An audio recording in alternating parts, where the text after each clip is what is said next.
Hello hi जय Jagannath welcome to our new video song मैंने आज मो बगीचारे आज अच्छी तो आपण मानक मु देखौछि आम बगीचारे मु कौन कौन लगे देखु यही 10-15 दिन तले मु लगे माने एटा झुडुंग गछ आमर गंजाम रे झुडुंग कहती आउ कलाहांडी पटे गले आपण माने कहिबे एटा को बलबटी बोली। हाँ देखु 10-15 दिन होती 10-15 दिन गछ मात्र ये देखु केते सुंदर भाव में आमर होती देखु ये देखु सांग माने ये भी गोटे 15 दिन तले लगे गछ भेंडी गछ देखु केते सबुज सुंदर होती बहुत खुशी लगुच। तो वर्षा दिन ये सब जिनस लगेगा पानी देवा कम पड़े तो देखापी तो बहुत खुशी लगुच किचेन गार्डन। तो आगु जिते मु किचेन जिते मु आमर कलाहांडी थी से भी मुझे करूली आ बर्तमान मु प्रचेषा चली। तो निजे प्रथम सचेतन हेले अन्य को आम सचेतन वार्ता शुणा। तो बर्तमान मो बो जदि था आहरी परिवेश पूरा नीट एंड क्लीन कर दिया। तो बर्तमान तो ये अच्छी आहरी बहुत अलिया अच्छी। तो बर्तमान किसी काम आरंभ हो देखन सारे घास हो जाए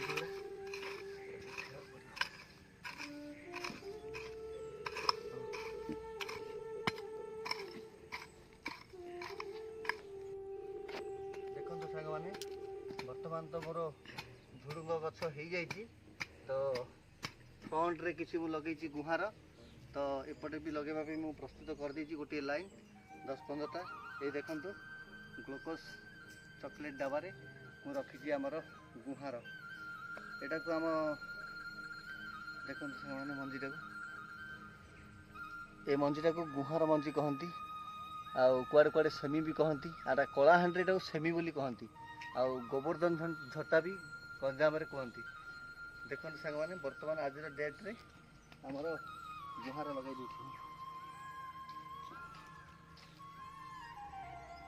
गोटे गोटे ही लगे आग पटे 4-5टा लगे पकई दी ना तो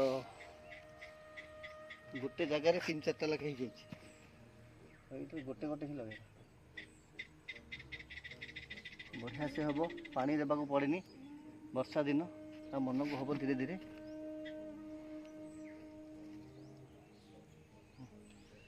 बर्तमान आज डेट रे लगिगला आमर गुहार आहरी गुहार मंजी अच्छी जहाँ को दरकार कहे मोटू नहीं कि जीवे।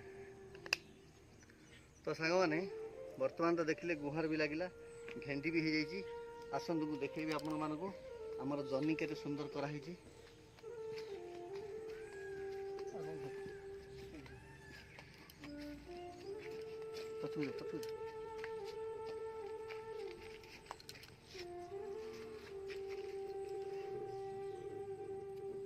देखो सांग मैंने केमती आम जनी को माने मारिबा पई बोली एमती करछि एपर्यंत होपर्यंत बांधी आगे आगू मुझे बढ़ेबी आपको देखो केमती सेट प्रस्तुत तैयारी कर।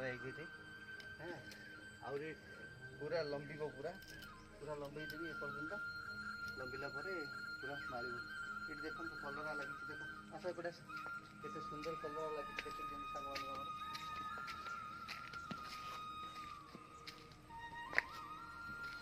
देखो सांग मैंने केमती कलरा लगी 7टा गछ लगे कलरा गछ आगे बड़ हो गले या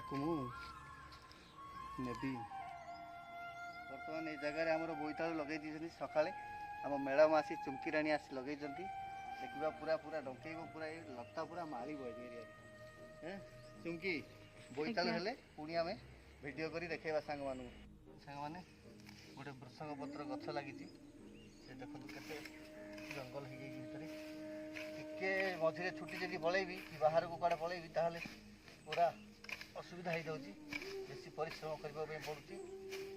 तो सब जंगल हो गले कौन से मार तो आपको आम सफा करदे जहाँ को दरकार वृषंग पत्र ये आमर किचेन पाई हो जाउची आमर छोटो किचेन पाई ना कि हाँ किचेन पाई हो जाउची आमर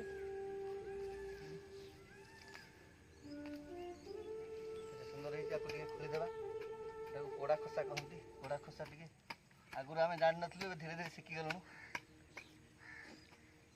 ଆଉ ଯାହା ଜାଣିପାରୁନାହାନ୍ତି ୟୁଟ୍ୟୁବରେ ଦେଖିଦେବା କଥା, ନା କ'ଣ ଚୁମକି? ହଁ, ୟୁଟ୍ୟୁବ ସବୁ ଅଛି ବା, ୟୁଟ୍ୟୁବରେ ସବୁ ଅଛି ଶିଖିବା ପାଇଁ। ଫୋନ୍ କଲ, ଏଟା ଟିକେ ପୋକ ଫୋକ ମଝିରେ ମଝିରେ ହେଇଯାଇଥିଲା ବୋଧେ, ନାଇଁ କି? ହଁ, ତ ପୋକ ହେଇଯାଇଥିବା ଲାଗିଯାଉଛି। ଯୋଗୁଁ ପତ୍ର ଗୁଡ଼ା ଟିକେ ସତେଜ ଜଣା ପଡ଼ୁନି। ଏଇଟା ତାକୁ ଆଉ ଟିକେ ସାର ଟିକେ ଦେଇଦେବା, ଭଲସେ ଖତ ଦେଇକି ଆମେ ପ୍ରସ୍ତୁତ କରିବା। ପତ୍ର ଯାକ ସବୁ ଖରାପ ହେଇଗଲାଣି। ତ ସାଙ୍ଗମାନେ, ଗୋଟିଏ ଜଙ୍ଗଲରେ ଗୋଟେ ପରିବାରଟେ ରହୁଥିଲେ। ତ ସେ ପରିବାର ଦୁଇଟି ଗାଈ ନେଇକି ଥିଲେ। ତ ସେ ଗାଈର କ୍ଷୀର ଯେତିକି ବି ଦେଉଥିଲା, ସେସବୁକୁ ନେଇକି ଜଙ୍ଗଲରୁ ଚାଲି ଚାଲି 4-5 କିଲୋମିଟର ଚାଲି ଚାଲି ଯିବେ, ମାର୍କେଟରେ ଦେବେ। ମାର୍କେଟରେ ଯାହା ବି ପଇସା ମିଳିବ, କ୍ଷୀରର ପଇସା, ସେ ପଇସାରେ ପରିବାର ପ୍ରତିପୋଷଣ ସେମାନଙ୍କର ଚାଲିଥିଲା। ଏମିତି 3-4ଟା ତାଙ୍କର ଛୁଆ ଥାଏ। ଆଗ ଜୀବନରେ ତ ବହୁତ ସେମାନଙ୍କର ଛୁଆ ପିଲା ସେମାନଙ୍କର ଅଧିକ ଥାନ୍ତି। ତ ଯାହା ହେଲେ ବି ସେମାନେ ପରିବାର ଚଳାଇବା ପାଇଁ ତାଙ୍କର ହେଇଯାଉଥିଲା। ମାତ୍ର 2ଟି ଗାଈ ଥିଲେ। ଦିନେ ସେ ଜଙ୍ଗଲ ଭିତରେ ଗୋଟେ ମୁନି ଋଷି ଜଣେ ଯିବା ଆସିବା କରୁଥିଲେ। ତ ହଠାତ୍ ଦେଖିଲେ ରାତି ହେଇଗଲାଣି, ସନ୍ଧ୍ୟା ହେଇଗଲାଣି। ତ ଜଙ୍ଗଲ ଭିତରେ କୁଆଡ଼େ ଯାଉ ଯାଉ ହଠାତ୍ ରାତି ହେଇଯିବାରୁ କେଉଁଠି ରହିବେ ବୋଲି ନିଜେ ଦେଖିଲେ ଗୋଟେ କୁଟୀର ଗୋଟେ ଅଛି। ସେ ଲୋକ ମୁନି ଋଷିକି କହିଲା ଯେ, ବାବା ତମେ ଆଜି ଆମ ଘରେ ରହିଯାଅ। ସିଏ କହିଲେ ଠିକ୍ ଅଛି, ଏତେ ତ ଅନ୍ଧାର ରାତି ହେଲାଣି, ଆଉ ମୋର ଉପାୟ ନାହିଁ କୁଆଡ଼େ ଯିବା ପାଇଁ, ତ ମୁଁ ଆଜି ତମର ଘରେ ରହିଯିବି। ରହିଲେ। ରାତି 8ଟା-10ଟା ଖଣ୍ଡେ ହେଲା। ଯେତେବେଳେ ଖାଇବା ସମୟ ହେଲା, ବିଭିନ୍ନ ପ୍ରକାର ବ୍ୟଞ୍ଜନ ଆମର ସେ ଲୋକଟି ବନେଇଥିଲା। ମୁନି ଋଷି ଯେହେତୁ ଆସିଛନ୍ତି, ବିଭିନ୍ନ ପ୍ରକାର ତା'ର ଯେତିକି ସମ୍ବଳ ସେ ତା'ର ବନେଇଥିଲା। ବନେଇଲା ପରେ ମୁନି ଋଷିକି ଦେଲା। ଦୁଃଖ କଷ୍ଟରେ ସେମାନଙ୍କର ଯାହା ବି ଥିଲା ସେମାନେ ତାକୁ ବନେଇକି ଦେଲେ। ମୁନି ଋଷି ସବୁ ଖାଇସାରିଲା ପରେ ପୁଣି ସେ ଲୋକକୁ ତା'ର ଦୁଃଖ କଥା ଟିକେ ପଚାରିଲେ, ବାପାରେ ତମେ ଜଙ୍ଗଲ ଭିତରେ ଏକା ରହୁଛ, କେମିତି ପରିବାର ପ୍ରତିପୋଷଣ କରୁଛ, ଆଉ ତମର କିଛି ଅସୁବିଧା ହେଉନି କି? ସବୁ ପଚାରି କଲେ। ପଚାରିବାରୁ ବିଚାରା ତ ଗରିବ ଲୋକଟେ, ସେ ତା'ର ଷ୍ଟୋରି କହିଲା। ଆଜ୍ଞା କ'ଣ କରିବି, ଆଉ 2ଟା ଗାଈ ରଖିଛି, ସେଥିରୁ ଯାହା କ୍ଷୀର ଦିଆହେଉଛି, ସେ କ୍ଷୀର ନେଇକି ମାର୍କେଟକୁ ଯାଏ। ମାର୍କେଟରୁ ବିକ୍ରି କରି ଯାହା ପଇସା ମୁଁ ପାଏ, ସେଥିରେ ମୋର ପରିବାର ପ୍ରତିପୋଷଣ ହେଉଛି। ସେ ଦେଖିଲା, କହିଲା ବାପା ତମେ ଯେଉଁ ପରିବାର ପ୍ରତିପୋଷଣ କରୁଛ କ୍ଷୀର ବିକିକି, ତମର ପରିବାର ପାଇଁ ହେଇଯାଉଛି? ସେ କହିଲା ହଁ, ମୋର ପରିବାର ପାଇଁ ସେସବୁ ହେଇଯାଉଛି। ତ ଦେଖିଲା, ବାବାଜୀ ଦେଖିଲେ ଘର ସାମ୍ନାରେ ଗୋଟେ ଜମି ପଡ଼ିଛି। ତ ସେ ଜମିଟାକୁ ପଚାରିଲେ, ସେ ଲୋକଙ୍କୁ ପଚାରିଲେ, ବାପା ଏ ଜମିଟା ଯେଉଁ ପଡ଼ିଛି, ଲଟା ଫଟା ସବୁ ମାରିକି ଅଛି, ଏ ଜମି କାହାର? ସେ କହିଲା ବାବା ଏ ଜମିଟା ବି ଆମର, କିନ୍ତୁ ଆମେ କିଛି କରିପାରୁନୁ, ଯେହେତୁ ଜଙ୍ଗଲ ଭିତରେ ରହୁଛୁ, ଆମେ କ'ଣ କରିବୁ, କିଛି କରିପାରୁନୁ।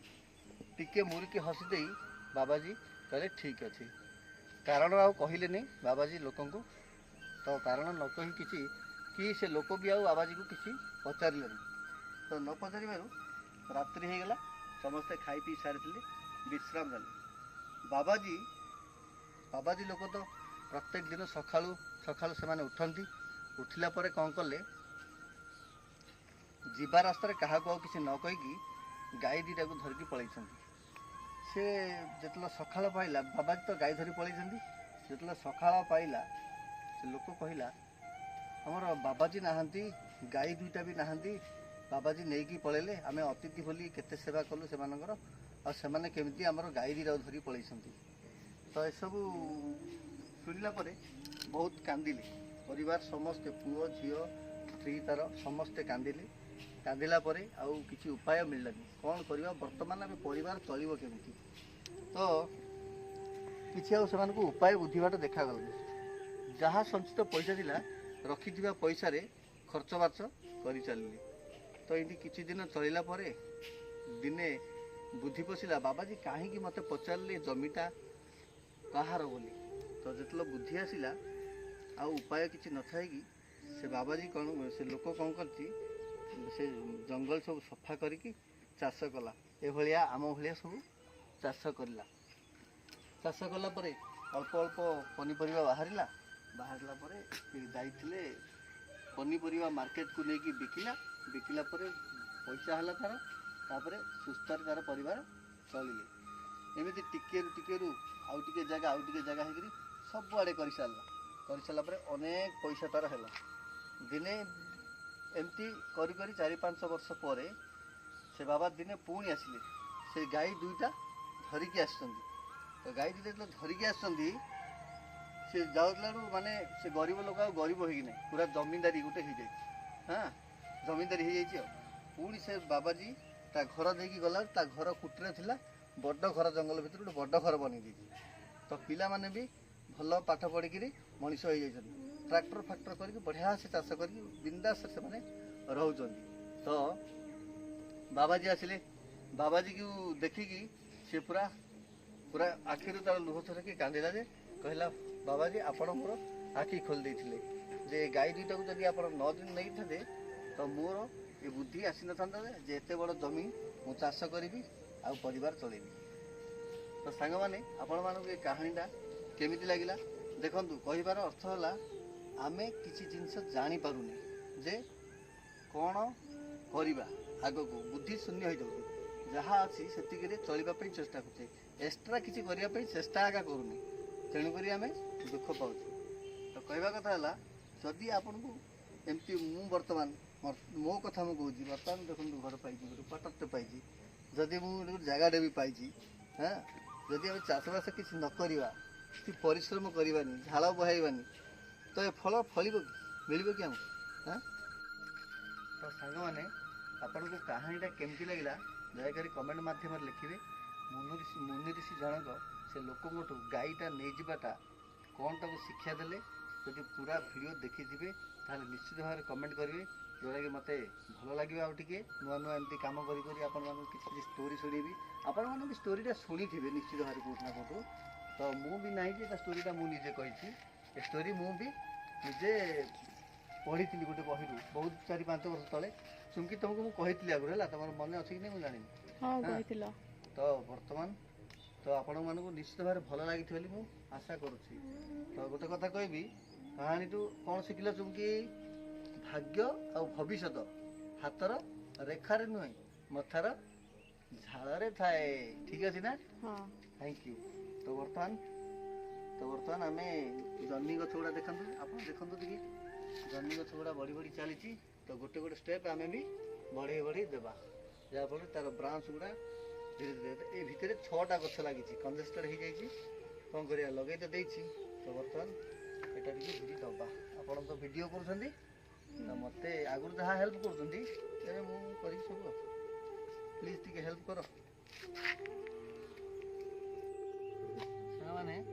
ଦେଖନ୍ତୁ, ଏ ଝୁଡ଼ୁଙ୍ଗ ଗଛ ମଝିରେ ମୁଁ କେମିତି ଆମର ପନିପରିବା ଚୋପା କିଛି ପୋତିଦେବି। ଏମାନେ ପୋତିଦେଲା ପରେ ଗୋଟେ ସେ କମ୍ପୋଷ୍ଟ ହେଇକି ଗୋଟେ ଜୈବିକ ସାର ଭାବରେ ପ୍ରସ୍ତୁତ ହେଇଯିବ। ତ ଏଇଟା ଗଛ ବଢ଼ିଆ ଗ୍ରୋଥ୍ ହେଉଛି। ଏଇଟା ମୁଁ ଆଗରୁ ଟ୍ରାଏଲ୍ କରିଛି, ଜୁନାଗଡ଼ରେ ଟ୍ରାଏଲ୍ କରିଛି। କିଛି ଗୋବର, ଲିମ୍ବ ପତ୍ର, ଅରଖ ପତ୍ର ଆଉ ଗୋବର ଆଉ କରଞ୍ଜ ପତ୍ର ପକେଇଥିଲି, ନା କି ତୁମକି? କରଞ୍ଜ ପତ୍ର ହିଁ ପକେଇଥିଲି। କରଞ୍ଜ ପତ୍ର ପକେଇକି ତାକୁ ମୁଁ ଗୋଟେ ମାନେ ମାଟି ହାଣ୍ଡିରେ ରଖିକି ତାକୁ ପ୍ରସ୍ତୁତ କରିଥିଲି। 30 ଦିନ ପରେ ସେ ପୁରା କମ୍ପୋଷ୍ଟ ହେଇଯିବ। କମ୍ପୋଷ୍ଟ ହେଇଗଲା ପରେ ତାକୁ କ'ଣ କରିବେ, 2-3 ଗୋଟେ ଫୁଲ୍ ବାଲ୍ଟି ପାଣିରେ 2-3 ବାର କରିବେ। ସେଟାକୁ ପୁରା ପାଣିଆ କରିକି ଗଛର ଚାରିଆଡ଼େ ଦେବେ।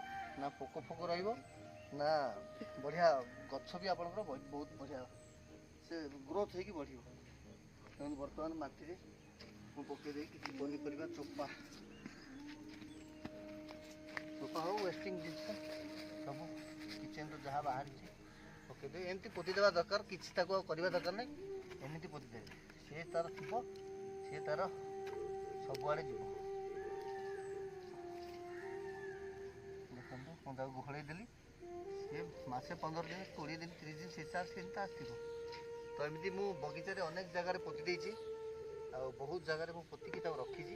ଗୋଟେ ଗଛ ଲଗେଇ ଦେଇଛି, ଗୋଟେ ସବୁ ଜାଗା ବଞ୍ଚିଯାଇଛି। ଏପଟେ ଏଯାକୁ ବଡ଼ ହେଇଗଲେ ବହୁତ ସୁନ୍ଦର ଦେଖାଯିବ, ପୁରା ଡିଜାଇନ ଲାଗିବ।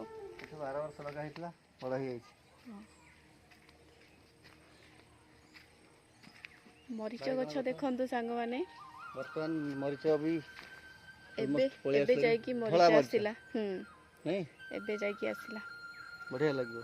ହଁ ଆଉ ତମେ ଆଉ କୁଆଡ଼େ ମୋତେ ପଠେଇବନି ମାର୍କେଟରୁ ଆଣ ବୋଲି, ଏଇଠୁ କେମିତି ନେଇଯାଉଛି ନେଇଯାଉ, ମୋତେ ପଇସା ଦେବ ହେଲା। ହଁ ସଫିସିଏଣ୍ଟ ହେଇଯିବ ବୋଲେ ପଇସା ଦେବି। ଦେଖନ୍ତୁ ଆମ ଗାର୍ଡ଼େନ୍ କେମିତି ଦେଖାଯାଉଛି ଏପଟେ। ହଁ ଦେଖନ୍ତୁ ସାଙ୍ଗମାନେ ଆମ ଗାର୍ଡ଼େନ୍ କେମିତି ଲାଗିଛି। ଏ ଫୁଲ ଗଛଟା ଦେଖନ୍ତୁ ସାଙ୍ଗମାନେ, ବହୁତ ବଢ଼ିଆ ସୁନ୍ଦର ଦେଖାଯାଉଛି।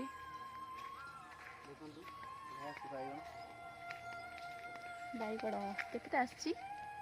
1 ଏପଟେ 2 ଏଇଟାରେ ଏଇଟା ଦେଖ 3, ବଡ଼ଟେ ଦେଖ।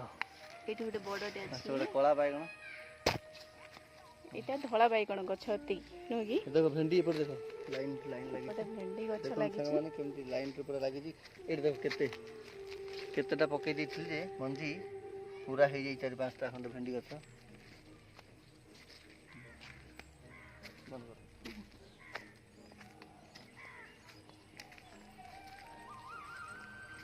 ଆଉ ଏପଟଟା ଯେ କଳା ବାଇଗଣ, ସେପଟେ ଧଳା ବାଇଗଣ, ଏପଟେ କଳା ବାଇଗଣ।